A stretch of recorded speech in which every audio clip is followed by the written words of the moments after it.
আমাদের অনেকেরই sex life অনেক সময় বোর হয়ে যায় যখন আমরা সেম মিশনারি পোজে সহবাস করি।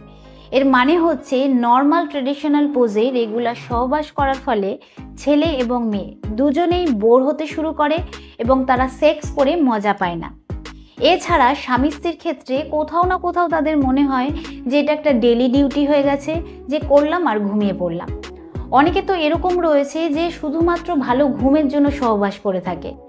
এর কারণ হচ্ছে ডিসচার্জ হয়ে গেলে কিন্তু বডি রিল্যাক্স হয়ে যায়, যার কারণে ভালো ঘুম হয়।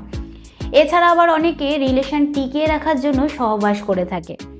তাই সহবাসের সময় সেক্সের পজিশন পাল্টে পাল্টে করাটা কিন্তু খুবই জরুরি, যাতে আপনার সেক্স লাইফে উত্তেজনা বাড়ে এবং একটা অন্যরকম এক্সপিরিয়েন্স হয়।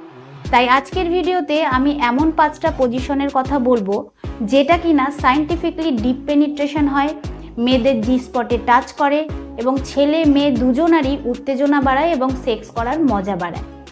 নমস্কার, আমি মাধুরী দাস, হেলথ কনসালটেন্ট। তো চলুন শুরু করা যাক।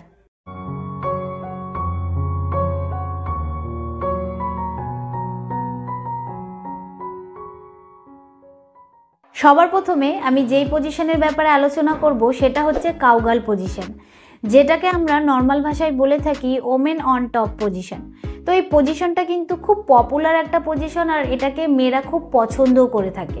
তো এই পজিশনে কি করা হয় যে ছেলেরা সোজা হয়ে শুয়ে থাকে এবং ছেলেদের ওপর মেয়েরা বসে। বসার পর ছেলেদের লিঙ্গ মেয়েদের প্রাইভেট পার্টসে ঢুকিয়ে মেয়েরা ওপর নিচে মুভমেন্ট করতে থাকে। তো এক্ষেত্রে কিন্তু মেয়েরা অ্যাক্টিভ পার্টনারের রোল নিয়ে থাকে এবং তাদের ফিল হয় যে তাদের হাতেই সব কিছু রয়েছে, তারাই সব কিছু কন্ট্রোল করছে। তো এই পজিশনের এমন কিছু অ্যাঙ্গেল রয়েছে যেটাই কিনা মেয়েদের জি স্পটে ছেলেদের লিঙ্গ খুব কাছ থেকে টাচ করে বা হিট করে। এতে কিন্তু ছেলে এবং মেয়ে দুজনারই উত্তেজনা বাড়ে। তো এই পোজে করার আগে আপনার এটা জানা জরুরি যে উত্তেজনার বশে যদি এদিক থেকে ওদিক হয়ে যায় তাহলে আপনার অজান্তেই ছেলেদের পিনাইল ফ্র্যাকচার পর্যন্ত হওয়ার চান্স থাকে। তাই যখন করবেন তখন কিন্তু এটা মাথায় রেখে তারপরে করবেন। 2 নম্বর হচ্ছে ডগি স্টাইল। এটা কিন্তু খুব পপুলার একটা পোজ, আর মেয়েরা এটাকে খুব পছন্দ করে থাকে। আর এই পোজে কিন্তু ছেলে এবং মেয়ে দুজনেই এনজয় করে থাকে। সায়েন্টিফিকলি দেখা গেছে যে এই পোজের দ্বারা ডিপ পেনিট্রেশন হয়, মানে ছেলেদের লিঙ্গ মেয়েদের প্রাইভেট পার্টসের অনেক ভেতর দিকে ঢোকে এবং মেয়েদের যে ক্লিটোরিসের সেন্সিটিভ নার্ভগুলো রয়েছে তাতেও স্টিমুলেট খুব ভালোভাবে হয়। এর মানে হচ্ছে ঘর্ষণ খুব ভালোভাবে হয়, আর এতে কিন্তু মেয়েরা খুব স্যাটিসফাই হয়। যেই সমস্ত মেয়েরা কনসিভ করার কথা ভাবছেন তাদেরও কিন্তু এই পোজ ট্রাই করা উচিত, কারণ এতে কিন্তু ছেলেদের যে বীর্য রয়েছে সেটা অনেক ভেতর দিকে প্রবেশ করে। তো এই পোজের ব্যাপারে আপনি যদি ঠিকঠাকভাবে না জানেন তাহলে কিন্তু আপনি আপনার পার্টনারকে স্যাটিসফাই করতে পারবেন না। তো এই পোজ কিভাবে করে? এটা করার জন্য কিন্তু মেয়েদের দুটো হাঁটুতে ভর দিতে হবে এবং দুটো হাতেও ভর দিতে হবে। ভর দিয়ে ডগির যে পোজ রয়েছে সেরকমভাবে থাকতে হবে। থাকার পর ছেলেরা কিন্তু মেয়েদের পেছন থেকে প্লে করবে, মানে মেয়েদের পেছন থেকে মেয়েদের প্রাইভেট পার্টসের ভেতরে তাদের লিঙ্গ ঢুকিয়ে প্লে করবে।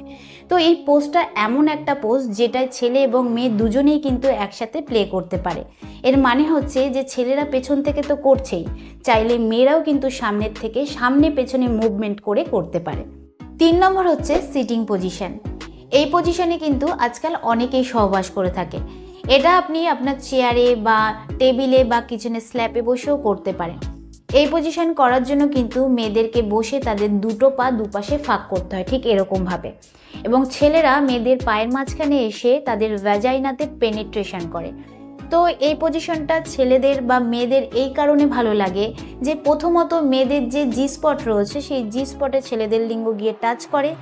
দ্বিতীয়ত এই পজিশনে সহবাস করার ফলে একটা অন্যরকম অনুভূতি হয়, একটা অন্যরকম এক্সপিরিয়েন্স হয়। এতে কিন্তু কাপলদের মধ্যে রিলেশনটা আরও ভালো হয়। তো এই পজিশন খুব কমফোর্টেবল পজিশন হয়, যার কারণে বডিতে কোনো রকম প্রেশার পড়ে না। আর 4 নম্বর হচ্ছে সাইডওয়ে পজিশন। তো এই সাইডওয়ে পজিশন কি? এতে কিন্তু মেয়েরা এক সাইড হয়ে শোয় এবং ছেলেরা তার ঠিক পেছনে তাকে জড়িয়ে ধরে শোয়। এরপর কিন্তু মেয়েদের পেছন দিক থেকে ছেলেদের লিঙ্গ তার প্রাইভেট পার্টসে ঢুকিয়ে পেনিট্রেশন করে। তো এই পোজও কিন্তু খুব কমফোর্টেবল হয়, কারণ এতে কিন্তু আপনার হাইট নিয়ে বা ওয়েট নিয়ে কোনো রকম সমস্যা হয় না। আর আপনার শরীরে যদি কোথাও ব্যথা থাকে তাহলেও কিন্তু ইজিভাবে আপনি এই পজিশনে সহবাস করতে পারবেন।